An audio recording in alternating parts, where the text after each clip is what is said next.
And our second reading is going to be coming from the Gospel of John, chapter 15, verses 9 through 17. Jesus is speaking through this entire piece. He says, "As the Father has loved me, so I have loved you. Therefore abide in my love.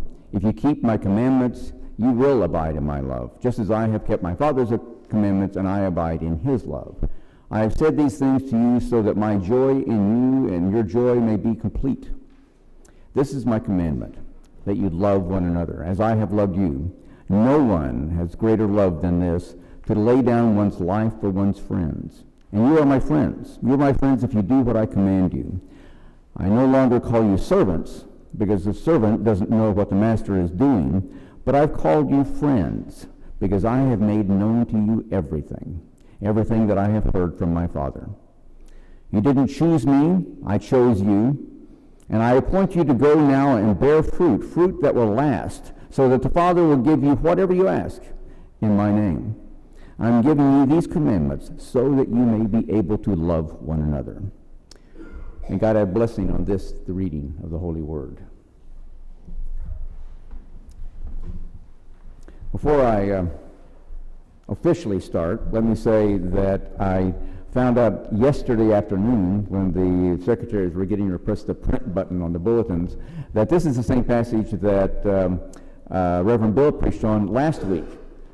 And I didn't know that. He did not follow the lectionary leadings. He just had an idea of what he wanted to preach about, and he went out and found a verse. It happened to be the one that was rolling around the very next week.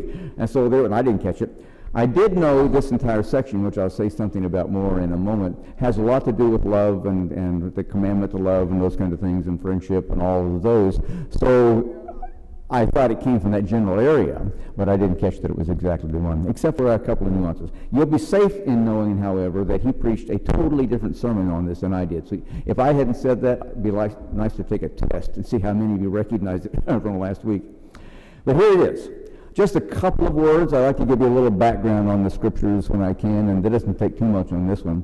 This came from the section in the Gospel of John that we sometimes call the Last Supper of Jesus, though in Matthew, Mark, and Luke, the Last Supper take maybe one paragraph, and in John's Gospel it takes on 4 chapters. It goes on and on and on.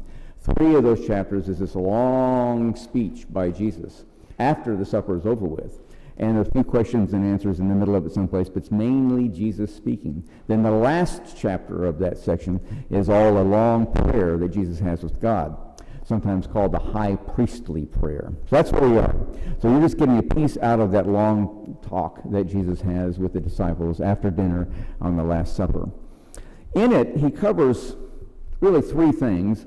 One of them was the part that Bill mentioned last week, so I won't go as much into that. That was the one about abide in me and my love was with you, etc. As my Father's loved you, so I loved me, so I love you. And that, I ain't going to talk on that, but that was much larger in his sermon.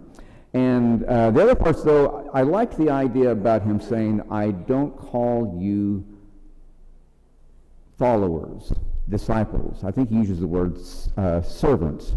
I don't call you that anymore, even though we're all supposed to be servants of the Lord, and that's true. Instead, I'm going to call you friends, because a servant doesn't know what the master is thinking, but I'm telling you everything that I'm thinking. Everything I know, I got from God, and I'm sharing it with you. Therefore, you aren't servants. You're friends. And that just really struck me this past week. I'll tell you a little story. I was up in, as some of you know, down in Washington, D.C. a couple of weeks ago, and I unfortunately missed Peter's last Sunday for doing that, just by the luck of the draw. It happened to be that I was away. But that weekend that I was away, I was staying with my daughter Carla and her husband David and my little grandson Lucas. And one morning while I was there, we got in this conversation because Carla was going to go off and do some things after work with some of her friends. And I said, Carla, you're always going off and doing things with your friends. How many friends do you have? So she started doing this, you know, and let's see, there's 5 from here, and there's 6 or 7 from work, and there's a couple of climbers. She's a climber. In fact, she teaches climbing, which terrifies the spit out of me, but she does do that. She sends me these pictures of these sheer cliffs that go up for 5 miles or so, and this little speck is her hanging onto it up there. I wish she wouldn't. But at any rate, so she gets a lot of friends from there that once she's taught, people she goes with, and she's got some friends from high school that still hang out with her. And she started adding all this up, and she's involved with this literacy program. She's got a lot of friends from there. She says, I don't know, there's 10, 15, 20, maybe 35. And I said, well, how many are close friends? Well, suddenly the number dropped down to around 5 or 6 or so. So she's got 35 good acquaintances. By the way, the interesting thing is, I also asked the same question of David, her husband, and he started with 5. And it got down to about 2, one of which was his cousin. Does that count? Your cousin's a good guy, but you know, he's an only child. He might have named his brother if he hadn't been. The point is that, you know, we just really don't have many friends any longer. 70 or 80 years ago, people could count bunches of friends that they hung with all the time. We didn't drive so far distances back in those days, for one thing, so you met the people around you. The women folk would go out and hang the laundry in the backyard, and they didn't have fences between the houses. Remember that? No fences, no shrubs, no of those things. And so you go out and hang your laundry in the backyard, and you chat with the woman next to you. Well, A, we've got the fences, and you can't do that. And B, we don't hang our laundry out any longer. So you cut that down. And all the organizations that we used to have go to things and meet people at the bowling league and all that stuff, the Lions Club, they barely have those any longer. We just don't do things that get us together, that build up friendships like we once did. And even in churches back in the old days, we used to walk to church because we were close enough. Now I would guess that there's about 1/3 of you that don't even live in Quincy. You live in Weymouth or Braintree or South Reading, North Reading or South Reading? Okay, which is even worse. Okay? We just are scattered, and I think that affects our friendliness, our friendshipness. I don't think we link like we used to be able to so easily back in the day. Now instead of picking up a phone, I get text messages from everybody these days. It's just a different kind of thing. Well, on the other hand, this brings me back to the scripture, on the other hand, Jesus is commanding us to love one another and be friends. And it's not just a friendship with the person you meet at the post office or something. It's a friendship that is spiritual. This friendship is one that if you are with others, if the community here are friends, you get that friendship because you have been friends with Jesus. He's declared you a friend, and he got that friendliness from God. So it has more of a deeper spiritual feeling to it for us than it is just an acquaintance. It's a friendship that has a deep core in it. And we don't have as many of those as we used to, and we really ought to. This particular kind of gathering that we have is unique. Churches are not like Stop and Shop and CVS and all of those. Churches really mean to be a gathering of spiritual friendships. And then as Jesus says at the end of the passage here, then I want to send you out to bear fruit with that new friendship and that new love that you've acquired. Go out and tell others about how good it is. So it is here that we come and create some kind of a bonding that you can't get anywhere else. And then you go out and you share that bonding with the world, and then the world is a better place. That's kind of the way this all works. I remember years and years ago, I was actually writing an article for publication about Starbucks. It's a long story, but in researching on that, I read that the founder of Starbucks used to have a byword that Starbucks would be the third place in people's lives. You ever heard that? You recognize that phrase? Starbucks, he wanted to be your third place. Your first place is your home. That's a given. You got the home. Go to bed. You got one. That's your main place. Second one is your work, assuming you have a job. Second is your work, and you go to that second place, and you haven't got much choice about that either. That particular place is something you pretty much have to do. But beyond that, you choose. After the first and second place, you have a choice in the matter, and he wanted Starbucks to be the third choice for Americans. Isn't that interesting? Now, this was before that incident a couple of weeks ago when these two black kids were in there waiting around and got thrown out. But he was saying that Starbucks will be the place that you can go and just sit, and you can be yourself there, and it's okay. And to this day, you go into Starbucks, you see people with their little computers, and they're typing away, or they're talking, or they're writing, or they're reading. It's kind of that way. That's what makes the situation a couple of weeks ago so glaring, that these two young kids wanted to wait around for a friend and weren't allowed to, and were thrown out and got arrested for it. Kind of violated the founder's premise. But I've always thought But this should be the third place. This is a place you choose to go to. No one forces you to come to church. You come here because there's a kind of a spiritual aura around here. There's a guy who died for us on the cross that is the reason why we are here today.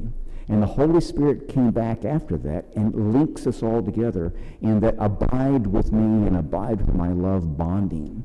And this is the place where we feel the power of the Holy Spirit. This is the place where we are lifted up, we hold each other. There's a reason why these big rooms with the pews in it are called sanctuaries, because it's a safe place. It should be a place where you feel comfortable. It should be a place where you feel cared for. It should be a place where you feel protected, not necessarily because there's an army out there, but protected emotionally. This is a place that is a sanctuary. This is a place where the friendships that are in here are the kind where you can tell everybody anything you want to and you can get by with it. Now, don't go overboard with that. Some things about you I don't want to hear, but you get the point. This is a place where you're loved and protected and you're safe. And churches should be that kind of place, I think, more often than they really are. And I think our church does pretty good at that. We can do a little better, but our church is actually pretty good. My only point in that is to say that I think that when we get hold of that idea, that will be what makes this church survive when all the other churches in our neighborhood are going to be harmed and hurting and struggling. And I think that if we do that, you can make it into the coming hard times. When I was back in Abington, on my candidating weekend, I wanted to partly tell this story because we had, Peter is off doing his candidating weekend, and we have Kim Murphy's going to be doing hers in a couple of weeks. And on my candidating weekend, like that, back in Abington, Massachusetts in 1991, I came in on a Saturday and I had a big party gathering, a meet and greet kind of gathering on a Saturday night, right? And I met everybody there. And there was this old guy there. I say old, he may have been 50. But anyways, this old guy was there, and his wife had just died, and the funeral was Saturday morning, and he came to the dinner. And I said, "Oh, it's good to see you." Someone told me who he was and shook his hand. And I said, "I'm glad you're here." I was kind of surprised to see you, but I was glad you're here. He came to church the next morning, too, so I greeted him again. And I said, "What are you doing here? Your wife just died. Funeral was yesterday." And he said, "I had to come because this is my family. And when I feel my worst, that's when I want to be around my family." Isn't that right? That's true, isn't it? Churches should be, and occasionally are, the place where our family is. I don't mean your biological family. I mean your spiritual family. Your home. Churches should be that kind of place. Because it's here where we get the Holy Spirit. It's here we learn about Jesus. It's here we worship God in a way that knits us together that the outside world can't do. It really is. A couple of weeks, last Sunday morning, you and I didn't know this. Well, we were here in church last Sunday at 3:30 in the morning. A guy broke into a Waffle House in Antioch, Tennessee. Remember that story? Broke in, he was completely naked except he had a top coat on and 4 or 5 guns stuck in his pockets and lots of rounds of ammunition.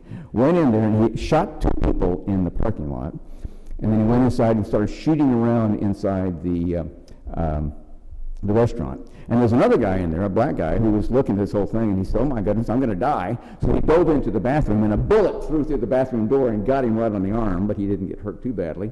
And then he peeked out there, and the person was just firing around the room. And suddenly he realized that the person who was firing, gun jammed or ran out of ammunition, we don't know what. It was an AK-47, so it had a lot of rounds.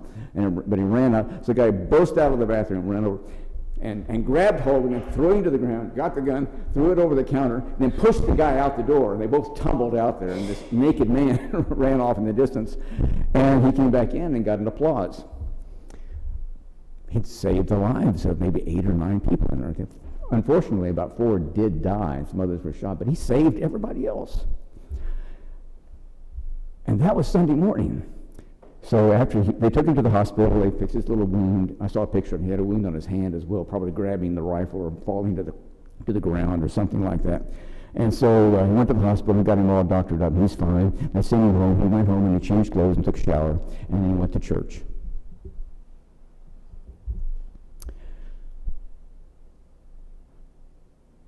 And he had an interesting conversation with the pastor there. The pastor met him at the door and said, "Good to see you, but you know, I know you. You're not that religious. What are you doing here?" And he said, "Well, I just almost died. And 4 or 5 others did die. And I just wanted to be home."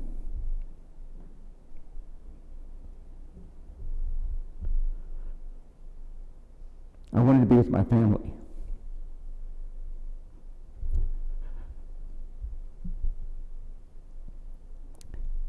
He may not have been altogether as faithful on Sunday morning as he should have been, but I think he got it.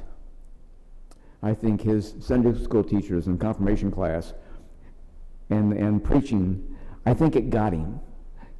He knew what that building held inside of it. He knew the power of that home. And all of us should hear that. Jesus says, "I give you one new commandment," just one. It's the commandment that you love one another. And I command that you abide in that love. Live, he means, in that love. And I'm no longer going to call all of you around here servants. I'm going to call you friends. And that friendship is from me, and it's from God, and it inspires and fills all of you. And then he said, go into the world and bear fruit with that friendship. It's based on that love that you got from your home here in this home. Amen.